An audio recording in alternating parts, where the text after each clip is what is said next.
My wife, in a moment of careless oversight, inadvertently FaceTimed me while she was in the company of my brother.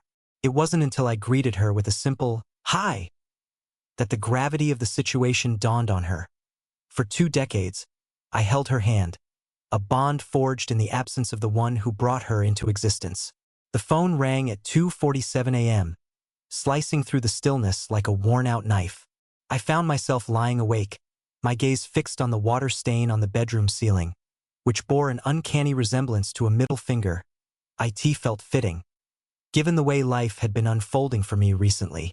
Hannah lay next to me, enveloped in the deep, contented slumber of one whose conscience remained untroubled by the weight of the world. Fortunate she is. "Father?"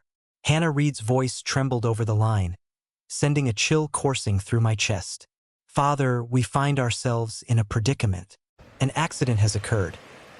Mom has brought home a stranger from the bar, and now chaos reigns as police swarm the scene, leaving behind a trail of disorder and confusion. Where might you be?" I was already tugging on my jeans, my heart pounding against my ribs as if it were desperate to break free. The path along Route 9, in proximity to the ancient quarry. "Father, please hurry. They are taking Mother away in an ambulance." The journey lasted 12 minutes, yet it seemed to stretch into an eternity of 12 hours. My fingers clutched the steering wheel with such intensity that I feared it might shatter under the pressure. Hannah found herself burning the midnight oil once more, marking the 3rd occasion this week that it seems I am toiling away into the night at Murphy's bar. Truly a consummate expert. The scene resembled a chilling tableau from a disaster film. Crimson and azure beams splashed across the pavement, transforming it into a canvas of vibrant hues.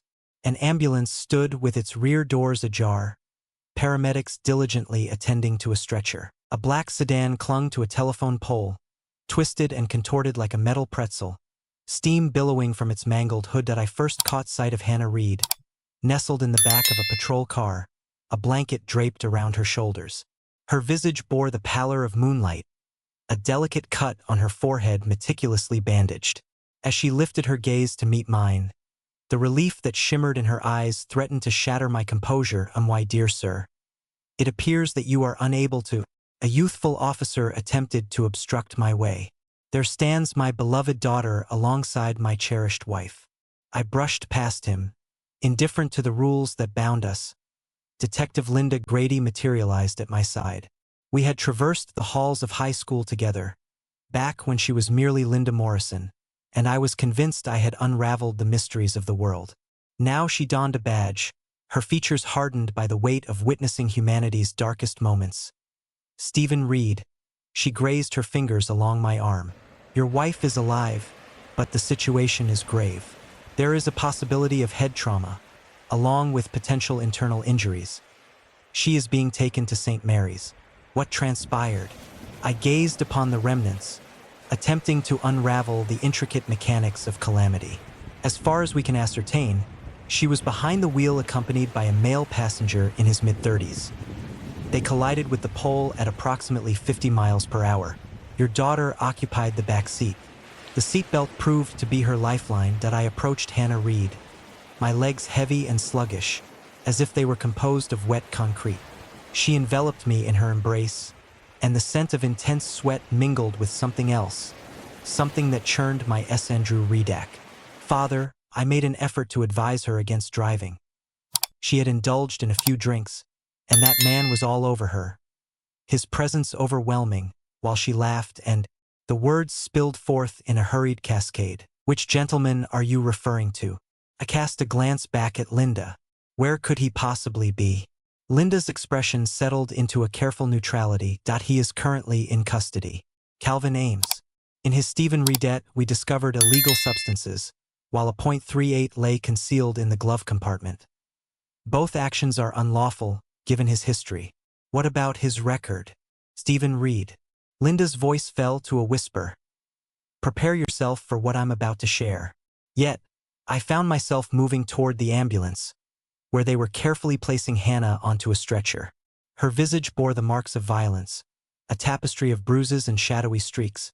While her once luxurious blonde locks lay tangled and drenched, she appeared diminutive, delicate, a stark contrast to the sharp-tongued woman who had been expertly slicing through my defenses for the last 5 years. Will she pull through? I inquired of the paramedic. We are exerting every effort possible. Are you the spouse? Indeed, I am the husband. The words lingered on the tongue like the bitter remnants of a fire long extinguished as the ambulance receded into the distance, its sirens piercing the air. I caught sight of Linda, her gaze fixed on me, embodying that unmistakable cop demeanor. She was the one who claimed to possess knowledge that eluded me, knowledge that I would find unpalatable. Linda, could you tell me who Calvin Ames is? She retrieved a petite notebook, turning the pages with a delicate flick of her fingers. Calvin Thomas Ames, 37 years old, has a history marked by 3 arrests for assault, 2 for possession with intent to distribute, and 1 for armed robbery. He served 18 months in Thomaston and was released last year. She raised her gaze to meet mine. Stephen Reed, your wife has been rescuing him. In terms of finances, receipts were discovered nestled within her purse. The world shifted askew. I clutched the patrol car's hood, seeking stability in the moment. Such a thing cannot be achieved. Hannah is unfamiliar with any wrongdoers. She is a lawyer, for heaven's sake. Indeed, it seems she is quite familiar with this particular subject. The bartender at Murphy's reveals that they've gathered there twice a week for several months now. Perpetually, it is the same table nestled in the back corner. Hannah Reed wept softly, her tears a silent cascade that she attempted to conceal by casting her gaze downward. I yearned to offer her solace, yet my own reality was disintegrating more swiftly than I could comprehend. Dad, she murmured. There's something more, something I should have revealed to you long ago, Saint. Mary's hospital reeked of harsh antiseptics and shattered aspirations. The fluorescent lights hummed above, reminiscent of irate wasps, drenching the surroundings in an unsettling green hue. Hannah had been in surgery for 3 long hours. Hannah Reed and I lingered in the waiting room, enveloped by the steady hum and click of vending machines, reminiscent of mechanical vultures circling overhead. Speak to me, I urged at last. Whatever it may be, please share it with me. Hannah Reed entwined her fingers in her lap. At 20, she appeared as if she had regressed to a child, bewildered and frightened.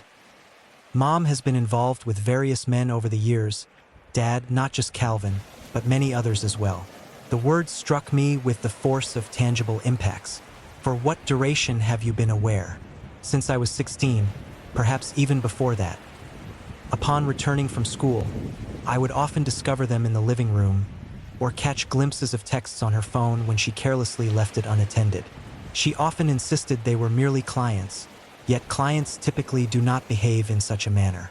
She paused, her cheeks blooming with a deep crimson hue. What is it that you don't usually do? They typically refrain from being overly familiar with her. I typically don't linger for dinner when you're caught up with work late into the evening. It is uncommon for them to leave their underwear in the guest bathroom. A chilling weight lodged itself in my chest, akin to a tumor forged from ice. Why was I left in the dark? I assumed you were already aware. I assumed you were merely feigning ignorance. Perhaps that was the way of those who were married. Fresh tears began to cascade down her cheeks. As I grew older, it became clear to me that you truly lacked understanding. That I found myself at a loss for words, unsure of how to convey my thoughts without unraveling the very fabric of what we have. A physician clad in green scrubs drew near, his expression a mask of professional neutrality. Mr. Halverson, your wife is currently stable. The surgery was successful, yet she remains in a medically induced coma. It is essential to keep a close watch on the swelling of the brain. When will she open her eyes to the world once more? It's difficult to determine. It might take days, or perhaps even weeks. Brain injuries defy expectations. Once he departed, I found myself seated, gazing at the industrial carpet, attempting to unravel the complexities of it all. For 22 years, my wife engaged in a pattern of infidelity. For years, my daughter had borne this weight upon her shoulders. Now, Hannah lay unconscious 3 floors above us, her secret preserved within her injured mind. Surely, there is more to uncover, isn't there? I inquired of Hannah Reed. She nodded with a heavy heart. Uncle Andrew Reed is aware. Concerning the gentleman, last Christmas, I witnessed him engaged in conversation with Mom about it. In the heart of the kitchen, he leaned closer, his voice steady as he urged her to exercise greater caution. Your growing suspicion was evident. Andrew Reed, my younger brother, the golden boy, the successful lawyer who had always cast a shadow over my own shortcomings, remained silent even when he knew my wife was unfaithful. What precisely were his words? There was a sense of curiosity as you inquired about the details of Mom's schedule. She chuckled and remarked that you were far too trusting to uncover the truth. Then Andrew Reed remarked, as Hannah Reed's voice fell to a hushed whisper. He suggested that perhaps the moment had come to reveal the entire truth to you. What is the essence of truth? I'm uncertain. Upon my arrival, their conversation ceased abruptly. I retrieved my phone and perused Hannah's contact list in the aftermath of the accident. She had forgotten her purse in the car, and the officers entrusted it to me, along with her other belongings. Though her phone bore the marks of wear with a cracked screen, it remained fully operational, and she had never taken the time to secure it with a password. Relying on Hannah, perpetually exuding a self-assuredness that seemed to ward off any intrusions into her personal space. The messages unfolded a narrative I longed to remain oblivious to. Calvin was not alone in this regard. There stood Marcus, the contractor who had transformed our kitchen just last year.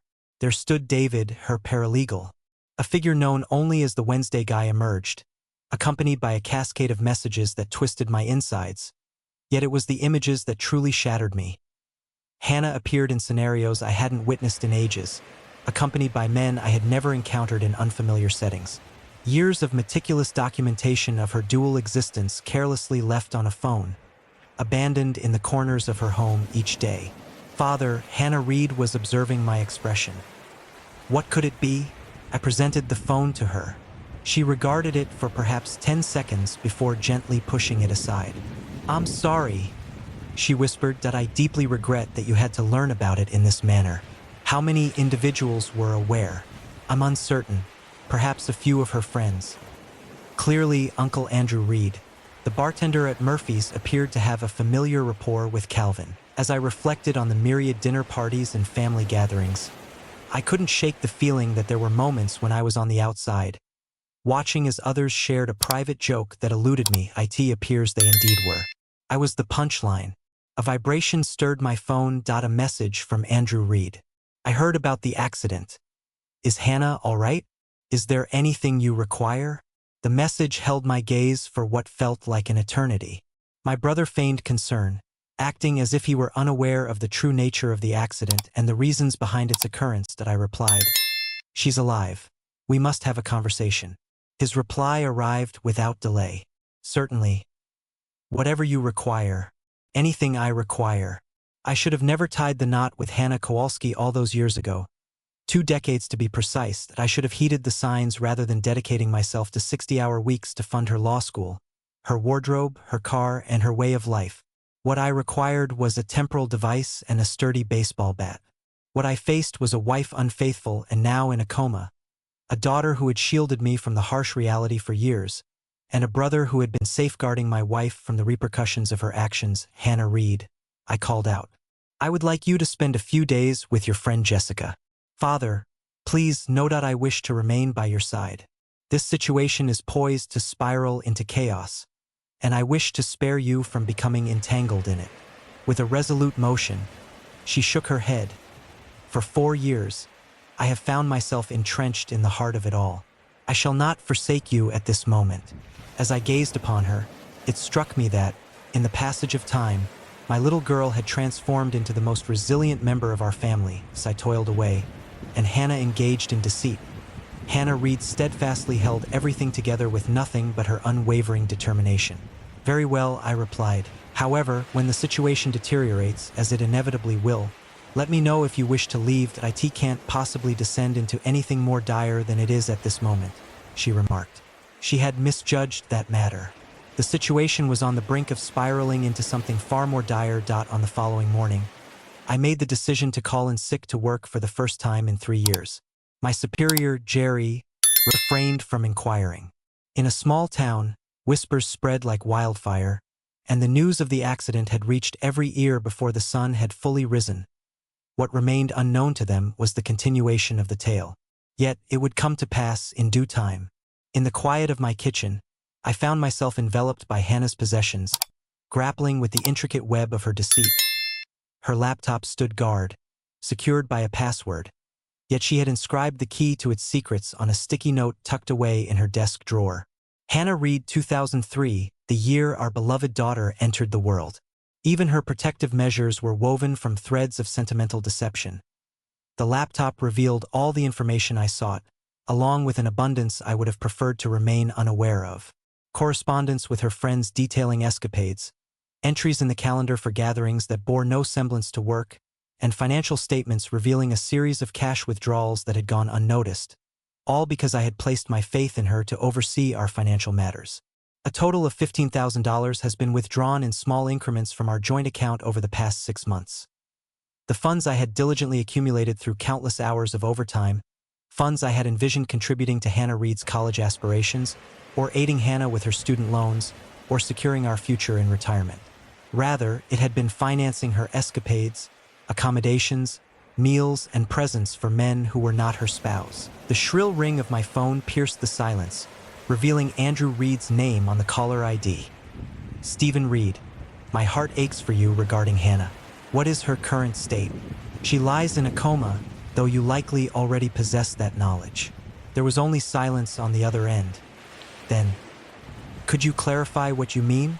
You were aware of her infidelity, Andrew Reed. Hannah Reed recounted the conversation that unfolded during Christmas. Increased stillness that I could almost sense the gears turning in his mind as he weighed his reply. Stephen Reed, it seems you are feeling a mix of frustration and uncertainty. Perhaps a face-to-face conversation would be more beneficial. Indeed, that seems like a prudent course of action.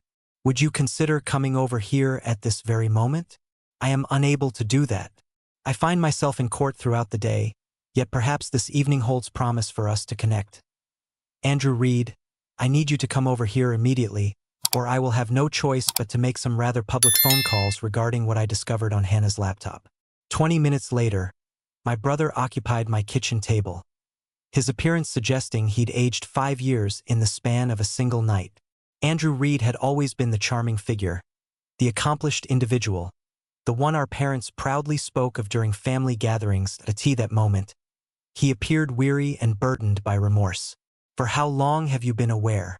I inquired directly, without any introduction. Stephen Reed, now is not the moment for this. What is the duration? He pressed his palms against his face, a gesture of weariness and contemplation. Several years have passed, perhaps 3, and yet you remained silent. What was I meant to express? Hey, Stephen Reed, is your wife being unfaithful? You appeared to be in good spirits. Questions about her schedule, her friends, or her spending habits were never posed by you. It was born from my trust in her, because I was a fool who believed his wife was genuinely working late and that his brother truly cared for him. Andrew Reed reclined in his chair, and for the first time, I caught a glimpse of what appeared to be anger flickering across his features. Do you truly seek the truth, Stephen Reed? The genuine reality? For years, she was cast aside, a shadow in your world. You toiled relentlessly. She was never taken anywhere by you. She never received anything nice from you. What were your expectations for the outcome?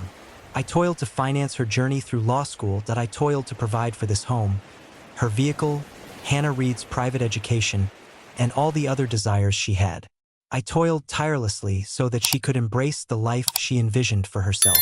Yet, you failed to offer her the attention she deserved. You failed to make her feel desired. Am I to blame for her entanglements with half the county? Andrew Reed rose from his seat, his footsteps carrying him to the window as he began to pace thoughtfully. It transcends the notion of blame. Stephen Reed.it concerns the essence of existence. Hannah is a strikingly beautiful and exceptionally intelligent woman. Her desires are evident. Cease. I raised my hand. Cease your words before I act in a way that we may both come to lament. Yet Andrew Reed pressed on, and it dawned on me that he was not merely standing up for Hannah. He found himself in a position of self-defense. She endeavored to find a way to make it flourish with you. Indeed, she truly did. Yet you were absent both in spirit and in presence. You regarded her as a mere housemate, rather than a partner in marriage.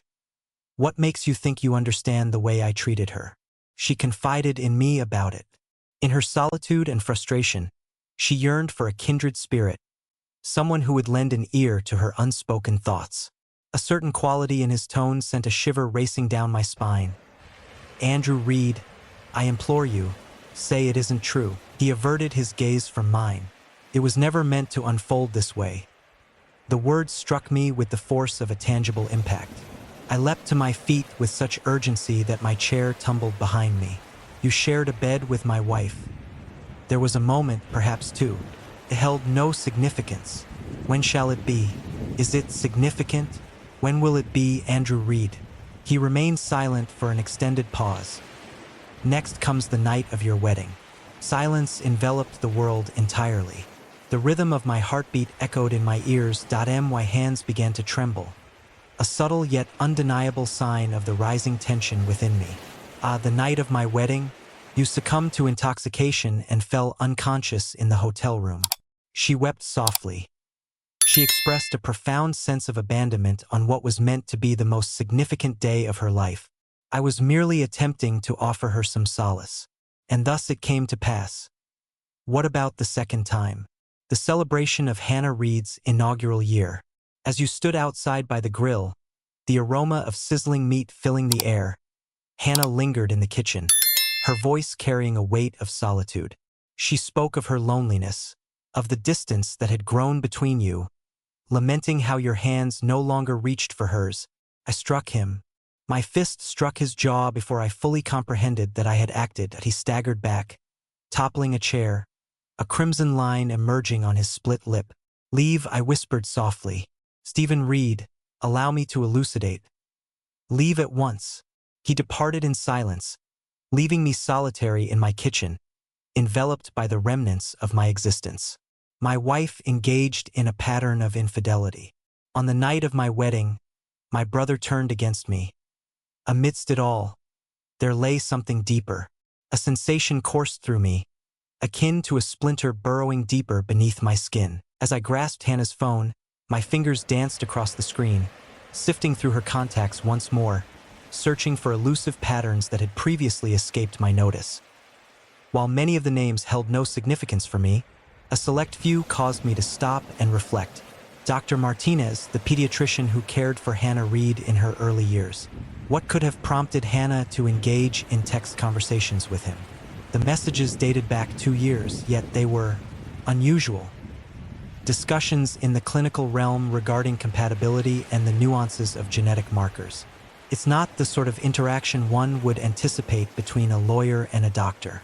Except, I seized my laptop and delved into the world of paternity tests. The discovery left my hands trembling to the point where I struggled to find the keys on the keyboard. Dr. Martinez, an expert in genetic testing, provided discrete paternity testing services as highlighted on his website. The chamber began to whirl around me. I sank into my chair with a thud, struggling to catch my breath. Hannah Reed's medical records indicated that her blood type was O-. Mine were exceptional. Hannah received B+ grades. I had never contemplated it previously, nor had I found cause to do so. But now, at this moment, the truth was an imperative I could no longer ignore. Everything that I sped toward Dr. Martinez's office, my hands clutching the steering wheel with such intensity that my knuckles turned pale. The receptionist attempted to convey that he was occupied with a patient, yet something in my expression must have persuaded her to grant an exception. Dr. Martinez was a diminutive, anxious figure in his 50s, perpetually fidgeting with his glasses and avoiding direct eye contact with me. He understood the reason for my presence even before I uttered a single word. Dear Mr. Halverson, I find myself curious about when you might pay me a visit. 2 years ago, you conducted a paternity test on my daughter. It was not a question, and he made no pretense of it being one. He retrieved a file from the depths of his desk drawer. He had anticipated this dialogue. The test was requested by your wife. She expressed a need to understand for medical purposes, citing concerns about family history. What about it? He extended a sheet of paper towards me. The jargon was thick, yet the conclusion emerged with clarity. The likelihood of paternity stands at a definitive 0%. The paper held my gaze, the words gradually merging into an indistinct haze. Hannah Reed does not belong to me as a daughter. Regrettably, from a biological standpoint, the answer is no. Who stands as the father figure? The examination solely juxtaposed her genetic material with yours. In order to establish paternity with another individual, it would be necessary to obtain their sample. Yet, I was already aware.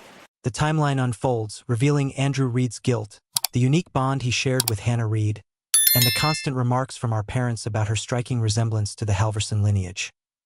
Not in my way, but in Andrew Reed's. I navigated the road home in a haze, the DNA results searing a reminder in my Stephen Reedette pocket. Hannah Reed found herself at school, a place where time stretched endlessly, leaving her absent from home for hours on end. The house resembled a mausoleum, steeped in 22 years of deceit and fabricated recollections. I reached out to my attorney. Eddie Palumbo, having faced disbarment in Massachusetts due to ethics violations, sought a fresh start in the serene landscapes of Maine. Though he lacked the highest regard among attorneys in town, his intelligence and ruthlessness were undeniable, and he was indebted to me for assisting him with his furnace last winter. Stephen Reed, how is Hannah faring? I learned of the accident. Eddie, I must end my marriage, and I intend to ensure that she faces significant financial and professional repercussions along the way.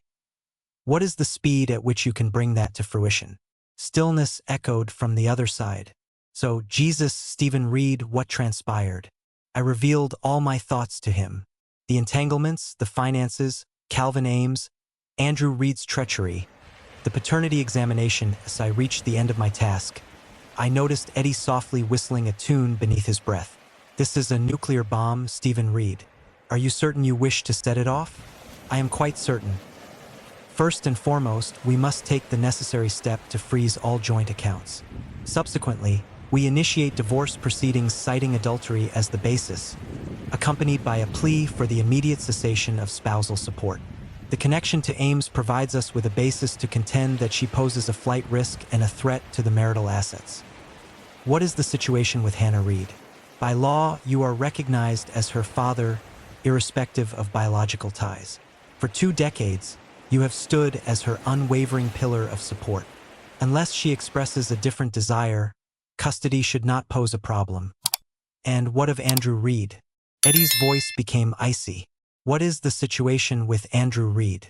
I desire for him to experience pain as well. Stephen Reed, I understand. However, Andrew Reed is not your partner. There exists no legal recourse for the unfortunate reality of your brother's shortcomings. Then I shall seek an alternative solution. Once the call ended, I found myself in the living room, gazing at family photos that had transformed into mere artifacts of deception. Hannah Reed's high school graduation, cherished family vacations by the shore, and the magic of Christmas mornings. Everything constructed upon falsehoods. Yet, gazing at Hannah Reed's expression in those photographs, I came to a realization that caught me off guard. I did not love her any less. In every significant sense, she remained my daughter.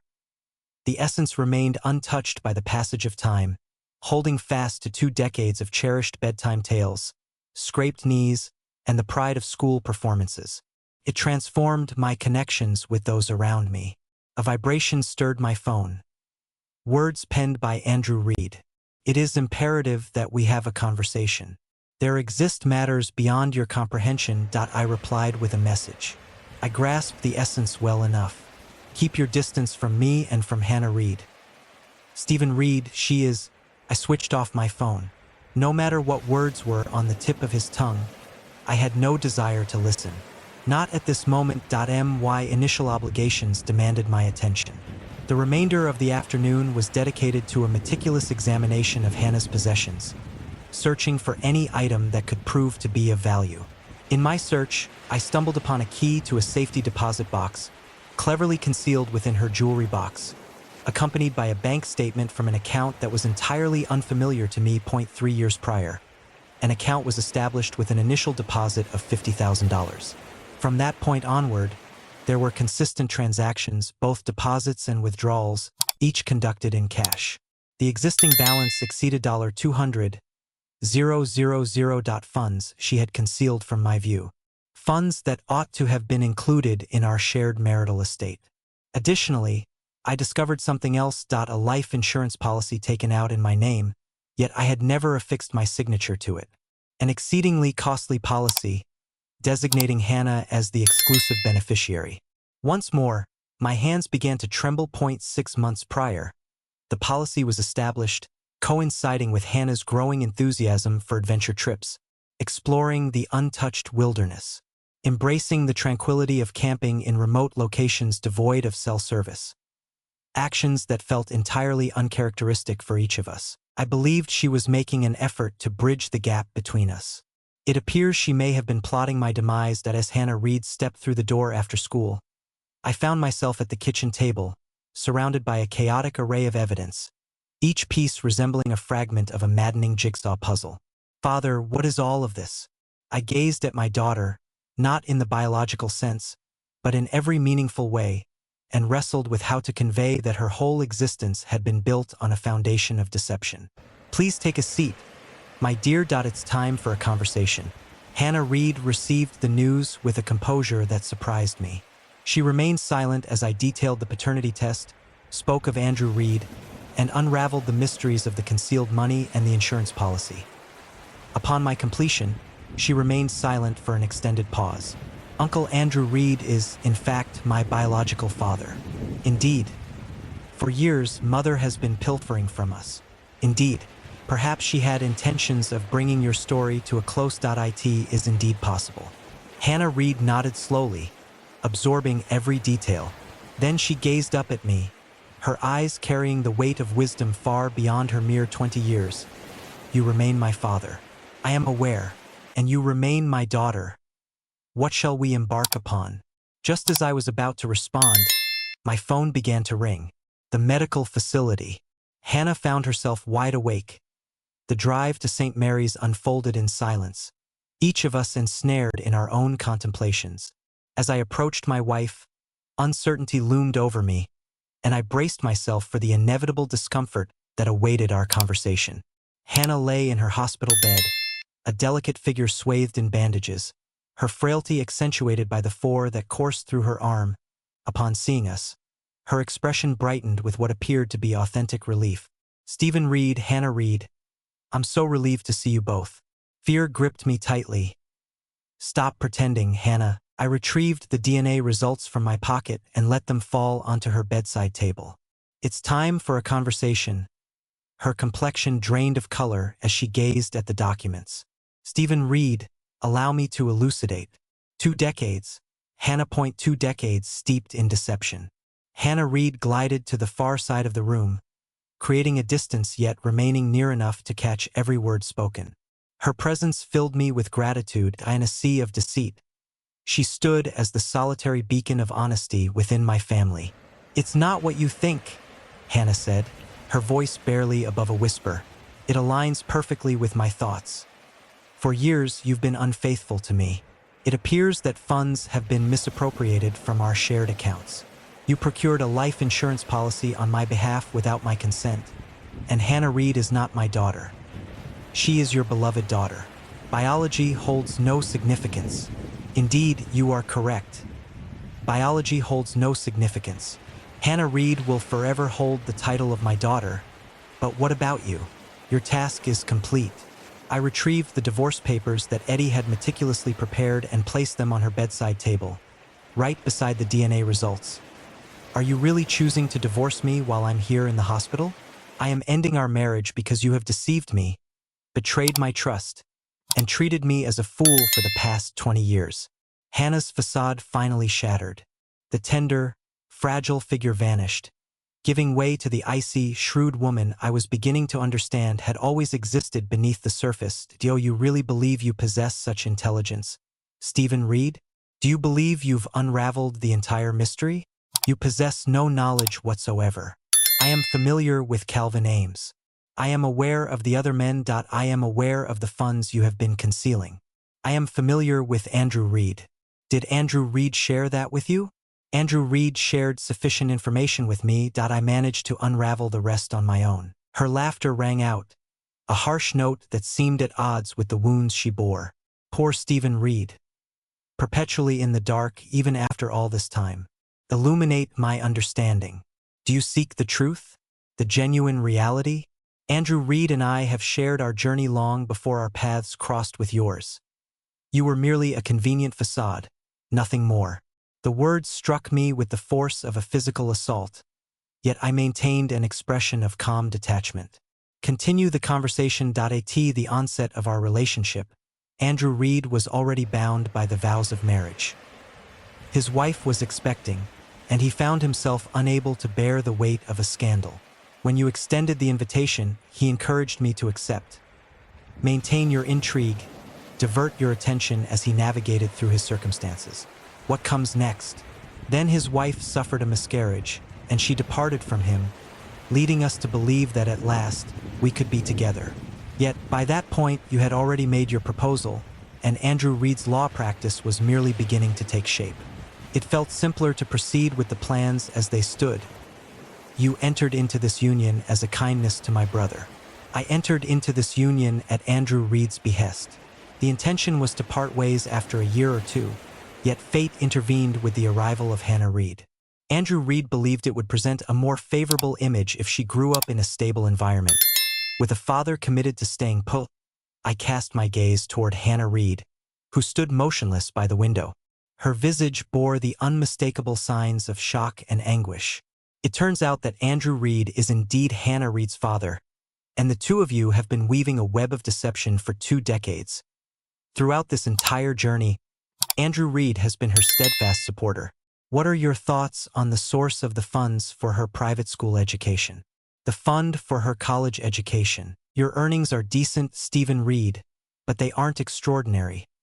The fragments were aligning, forming a visage so grotesque that I could scarcely bear to gaze upon it. What about the other man? The concept proposed by Andrew Reed. He remarked that if I were to be bound in this marriage with you, I might as well find some enjoyment, provided I remained discreet. Calvin Ames lacked subtlety. Calvin was an error in judgment. He was meant to be just a straightforward exchange. I assisted him in navigating some legal difficulties. He assisted me with certain personal matters, yet his greed took over. He began to demand money, threatening to reveal everything if I failed to comply. Thus, you found yourself succumbing to his demands for blackmail. I was skillfully navigating a situation until he, inebriated and exuberant from his recent payday, chose to whisk me away on a reckless joyride. I gazed at the woman who had been my partner for more than 20 years and came to the unsettling realization that I had never truly known her. She bore an uncanny resemblance to my wife, yet she was a total stranger. "There's one more thing," she said, and an unsettling chill coursed through me at the sound of her voice. "The life insurance policy you discovered? That was not a notion I conceived, either. Is it Andrew Reed's?" Andrew Reed has been growing increasingly impatient. 2 decades is an extensive span to anticipate the commencement of your true existence.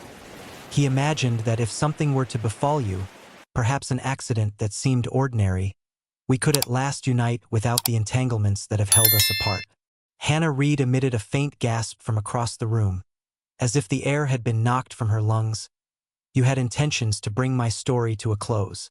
We were preparing for unforeseen circumstances. Andrew Reed remarked that mishaps frequently befall men of your age engaged in perilous occupations who neglect their well-being. I rose to my feet, my hands trembling with fury. You both are utterly mad. We are grounded, and the 3 of us would have found joy in that simplicity. Hannah Reed would have known her true father. I could have been with the man I truly love, and you would have found your peace. Dad? Hannah Reed's voice trembled, barely above a whisper, filled with fear. Shall we make our departure now? I gazed at my daughter, and despite what any DNA test might claim, I could see that she had absorbed more than enough. We both possessed. Our time together has come to an end, Hannah. Please refrain from reaching out to us. Refrain from attempting to return home upon your release. In the eyes of Hannah Reed and myself, you have already met your ENDS. We made our way to the door. Hannah's voice echoed behind us.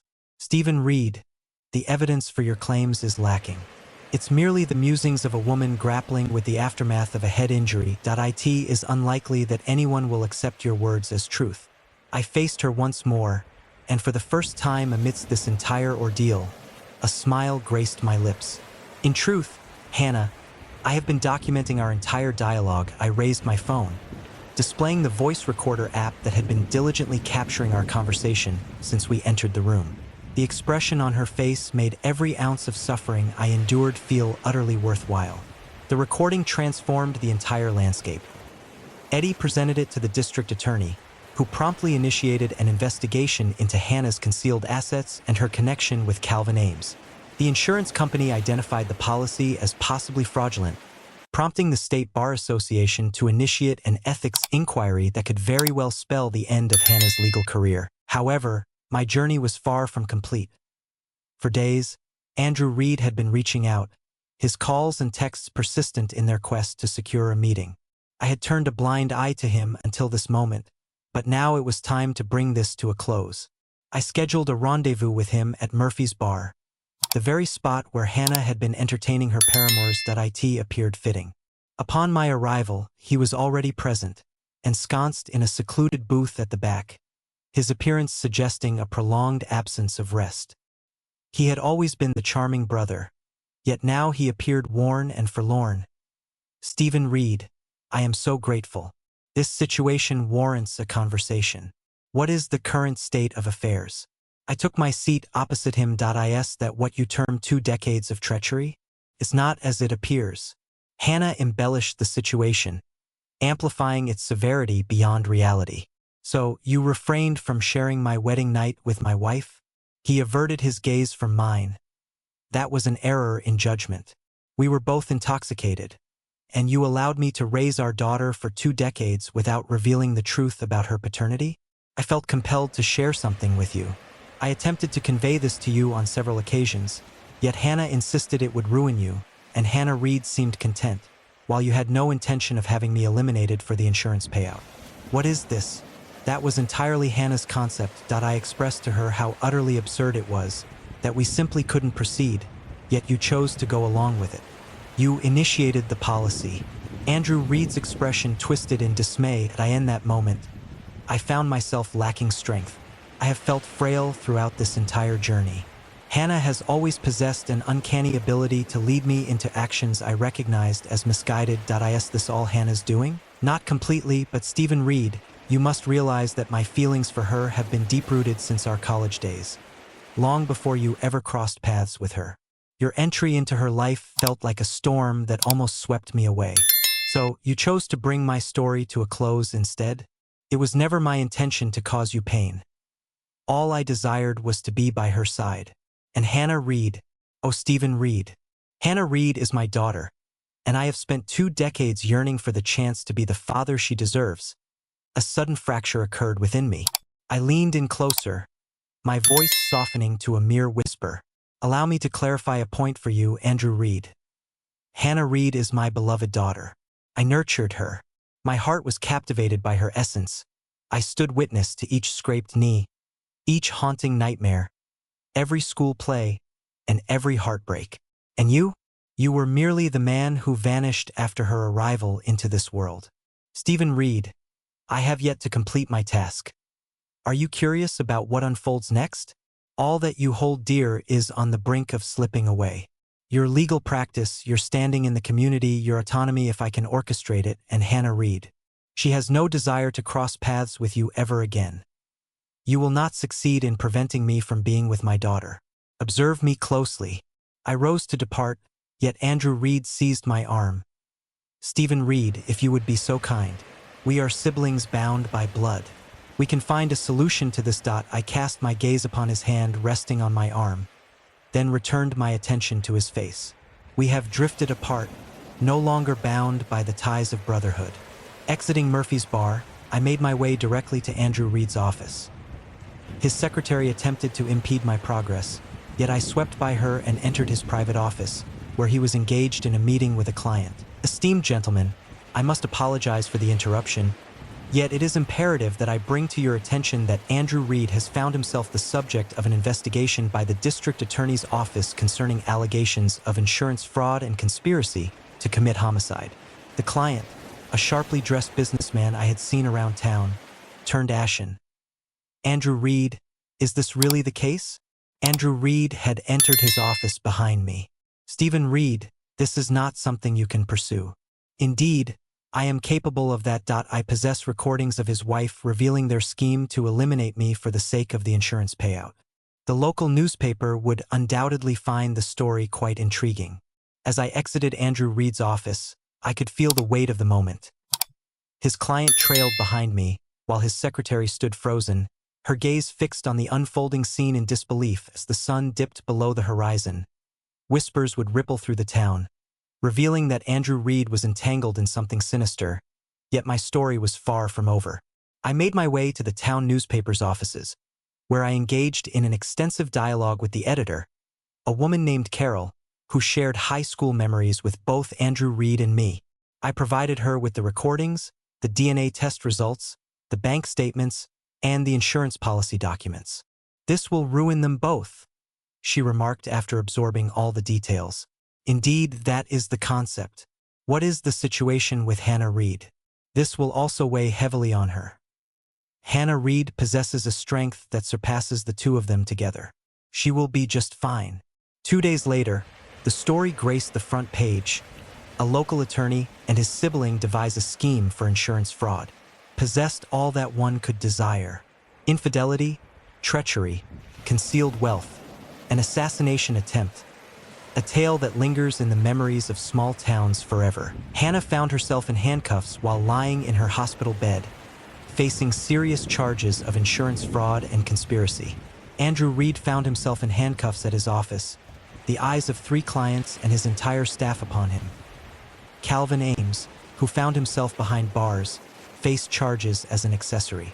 Yet, the true fulfillment arrived with the call from Eddie. "Stephen Reed, you won't believe what I've just discovered." "What about the concealed bank account?" "It has come to light that Hannah has been siphoning funds from her law firm's client trust account for years. The partners have come to a realization, and they are now pursuing legal action. She faces the prospect of significant time behind bars. To what extent is the seriousness of the matter? Could it be a sentence of 10 to 15 years if she faces conviction on all charges?"